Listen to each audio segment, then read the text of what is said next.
Hi, I'm Dabby, but you can call me Dabz. Dun, dun, dun, dun, dun. Dun, dun, dun, dun, dun, dun, dun, dun, dun, dun. So today I'm going to be doing a dystopian book recommendation video. So dystopian is like a genre of book, movie, or TV show. And I have the actual meaning of dystopia or dystopian. It's a dystopia is a fictional community or society that is undesirable or frightening, and it's often treated as an antonym of utopia. So like utopian book is like a society where everything seems perfect, but usually those books end up being a dystopia because something in it is like weird or like creepy or not right. So most majority of dystopian books that I've read are set in the future, but I guess they can also be imaginary like society or like fictional society that's just like bad or after like some kind of crisis has happened. Some of the books are like it's obvious that everything is going bad. Like for example, The Hunger Games, but some books it seems like it's perfect, like The Giver, for example, but it's really not in like reality. And the inspiration for this video is actually because in language arts class in at school, our unit right now is actually dystopian books. So for that book, we're doing like book clubs, and both me and my book club partner read really fast, so we're on our second book right now. But I got to like be introduced to a lot of different dystopian books because my teacher like gives us a bunch of books to pick from. So yeah, this video is going to be split into kind of two sections because all of the first books that I'm going to be talking about are all books that I've never mentioned, or maybe I have mentioned, but I have no book review of on my channel. And then the second part is going to be all books that I already have book reviews of on my channel. So if you want to know more about those ones, you can like find the book reviews on my channel and look at them, check them out. So the first book that I'm going to be talking about is The Declaration. I don't have the book here because it was a book that I got at school. In The Declaration, society has basically advanced a lot, and people have invented this thing called a longevity drug, and it basically makes people able to live forever. But to take this drug, you have to sign this thing called the Declaration, which basically states that you will not have children, because if you had children and people live forever, that would lead to overpopulation. Obviously, like any other rule there is in society, there's a lot of people that break this rule, that take the drug but also don't have children. And a big cause for this is because I think you can only you can only make a decision to take the drug or not at like 16 years old or something, and you can't go back on your decision. And the people that do this, that take the drug and still have children, are put in jail, and the children that they have are called surpluses.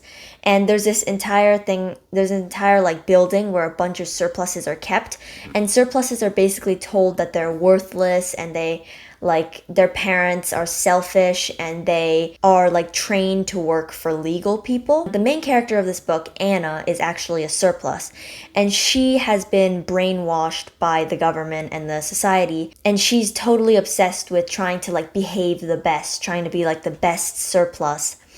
And she agrees that like her parents are selfish until she meets this boy named Peter.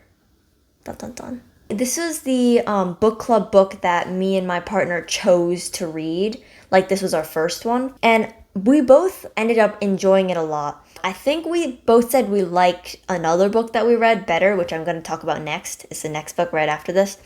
But I think it's good for people my age. Like, I'm 13. I think that's a good age range.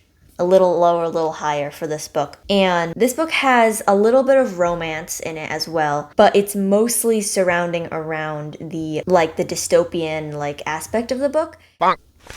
So the next book is Unwind. This book is actually by one of the authors of another book in this video. You'll see which one it is. But Unwind was another book that my teacher had as a choice. In this book, abortion is illegal, but parents are allowed to unwind a 13 to 18-year-old kid. And basically what happens is that they're dissected and all of their body parts are saved to save other people's lives, as transplants. And the idea or the reasoning of this is that since 99.44% of the person's body is still alive, the person is technically still alive. So this book follows Connor, Risa, and Lev. They're all scheduled to be unwound, and it's kind of like they all have different backstories, and it's about their journey to try and escape and survive being scheduled to be unwound. This book, I think a majority of the people in my class read this book, and they all ended up enjoying it. I feel like we all really liked it. We all thought it was like kind of creepy, like the idea of like dissecting a person to use their body parts. But the characters, that was a big part for me at least. The characters were just so interesting, and like I liked all their personalities, and I think it was really good. So the next book is called Divergent. I have the book here, and this is the only book in the entire recommendations video that I haven't actually finished. All the other ones I finished at least one book in the series, but this one I'm like 180 pages away from finishing. In this dystopian world, society is divided into 5 different factions. Like they're kind of like Hogwarts houses in a way, but there's Candor, the honest, Amity, the kind, Abnegation, the selfless, Erudite, the intelligent, and Dauntless, the brave. Every year, every 16-year-old in this world has to choose one of those factions, and that is the faction that you're going to basically spend the rest of your life in. And the main character's name is Beatrice. She is in abnegation, and she needs to decide, should she stay with her family or in a faction that she doesn't feel like she really belongs in, or leave them and be who she truly is. Yeah, that's what this book is about. And I've been reading this book so far, and it's like really good. I really enjoy it. It's a pretty popular dystopian book, I think. And I understand why it's popular though, because I really like the world building that's going on. I like the characters. The main character can be kind of annoying sometimes, but I like majority of the characters, and I just like what's going on so far. I might do a book review on this book if I end up really liking it. We'll see. So the next book is The Selection. This book, I think I've mentioned it on my channel, but I didn't actually do a book review on it. This world operates on a caste system from 1 to 8, so everyone is like kind of like ranked from 1 to 8, 1 being royalty and 8 being basically like homeless. In this book, there's this big thing that the book is based around called The Selection. Wow, such an original name. I wonder how that's a title. And it's basically the prince of like the place is choosing his wife from 35 different girls. And these 35 girls compete to be this prince's wife, and it happens every time that a prince like comes of age. And you win a life at the palace with the royal family, and I think your family also gets benefits. Like they get money, and they get like their caste ranking goes higher. But the main character, America Singer, that's a weird name, but she doesn't want to be picked because of her secret boyfriend, Aspen. But she needs to compete, or she feels like she needs to compete because it would help out her family a lot, because she is kind of not like super low, but she's near the lower castes. And competing and like staying in for a while would really help her family. This book I would recommend more to people that like romance, because it's more based around like romance, but it still has like dystopian aspects and stuff, and like the whole idea is like dystopian. I like it. I'm pretty sure that there's a TV show of The Selection coming out, and when it comes out, I kind of want to see it because I want to see how they portray like the people. I think the idea is interesting. Like it's not typically a TV show that I would watch, but I just want to watch it to see like how the people are shown and stuff, and like how the book is portrayed. So the next book, this is the last ones of the ones that I haven't reviewed, is called City of Ember. This book is post-apocalyptic. So that basically means like it's kind of, these are like actually set in the future. And it's like the world, except some type of crisis has happened, and like the world is recovering from a crisis.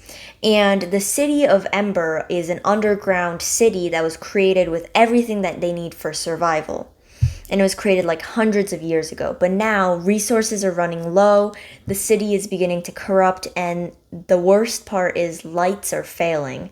like the city of Ember is going dark. In this book, the main characters are Lena and Dune, and they start to find clues that were left behind by the original builders of the city of Ember. And they explore these clues and stuff, and they wonder if there might actually be a way out. And the whole premise of the book is, will they be able to save the city? I think I read this book when I was in like elementary school, 4th grade maybe. I remember really enjoying it then. I remember what happened obviously, but I don't remember too much of like how it was written and like all the characters and stuff like that. But all I can say is I remember enjoying it when I was in elementary school. So from this point on, these are all books that I have reviewed before. So if you want to know more about any of the books that I talk about, I'll link them in the description so you can look at like in depth how I felt about the books and more about like what they're about and stuff. So keep that in mind. So the first book is Scythe. This is the one that I was talking about, Unwind. They're both written by Neil Shusterman. In this book, people can live forever due to a computer called the Thunderhead that basically controls society. And however, this obviously leads to overpopulation if people can live forever. So scythes were created, and scythes are basically these people that go around killing, or in this book they call it gleaning, people to avoid overpopulation. So in this book we follow Citra and Rowan, our main characters, who are chosen to be scythe apprentices. They're basically training to become a scythe, although they both don't really want to. And along the way some complications form, like scythe politics starts going on. There's a lot of problems and struggles that form along the way, and that's basically what this book is about. I really like this book. This book is one of my favorite dystopian books, or like series in general, I think. I finished the series a while ago, and the first book is still my favorite. But I think one of the reasons I liked it so much is because it like sparked questions that I had to really like think about, like in these little, I'll show you. They're like these before chapters. That's where I got the majority of like, I had to think about like life and death and like philosophical questions that kind of came up. And it was also action-packed in general, so that's why I liked it. Good. So the next book is The Giver. This is a pretty popular kind of like dystopian book in my opinion. And I also read this book a while ago. Today I'm reviewing The Giver by Lois Lowry. So there are two types of different worlds. I think I want to reread it because it's been a while since I read it, and it's a really good book. In this book, society has eliminated pain, color, like emotional depth, and just in general created sameness, and it promotes total equality or like conformity. It's just there's no depth to society. And the main character, Jonas, is chosen to become the Giver. And basically, the Giver has to store all of the memories of a time before sameness.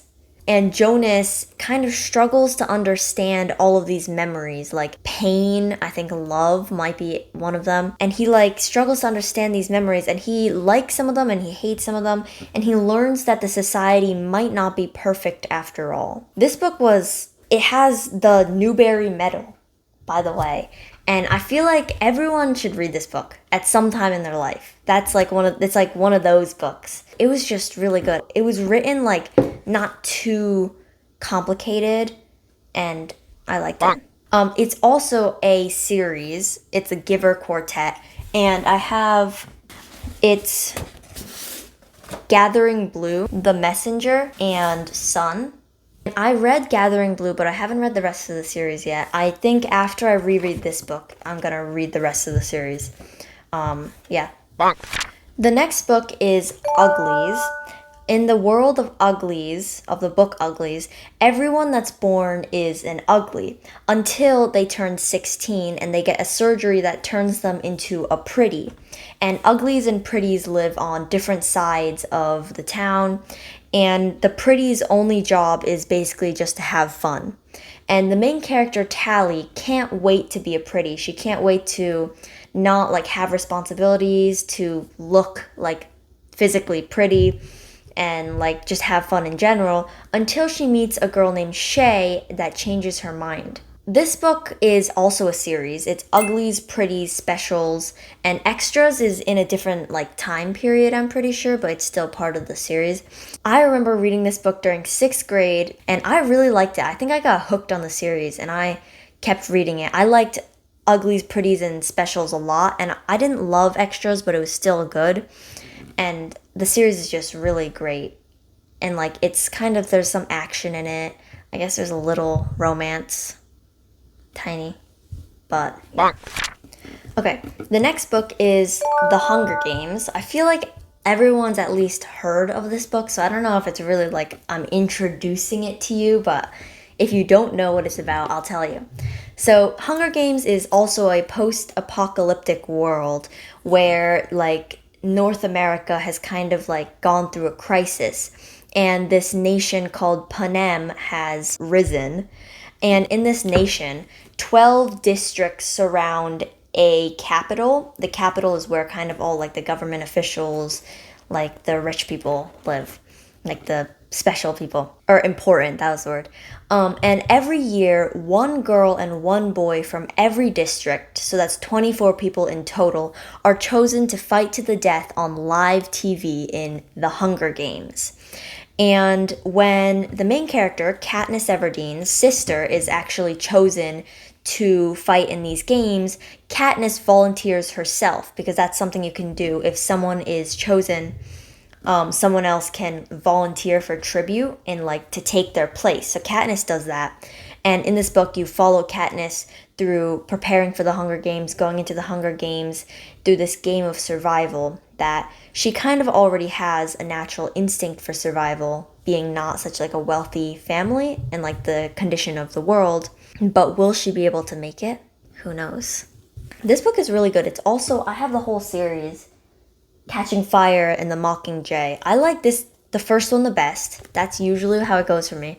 The second one I didn't love a lot, but it was still good. And the third one I liked a lot, but it was like kind of depressing. And a prequel came out in 2020. It's called The Ballad of Songbirds and Snakes.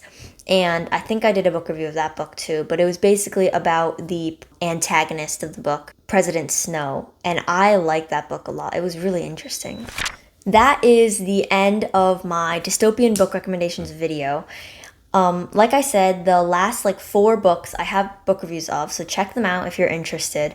And I hope that I was able to introduce you to some new books or talk about some books that maybe you weren't interested in reading but you're interested in reading now. Comment down below if you want to read any of these books. And yeah, that's it. Thank you for watching. I hope you enjoyed. If you like this video, then like this video and subscribe for more content like this. Happy reading! Age. Oh my god, that was so creepy. I looked over there and his head was like popping out like this. Okay. I think you just said me and my partner. Yeah. You didn't put my partner and I. Okay, are you Grammarly? Yes, I am. Okay, bye. Okay. My partner and I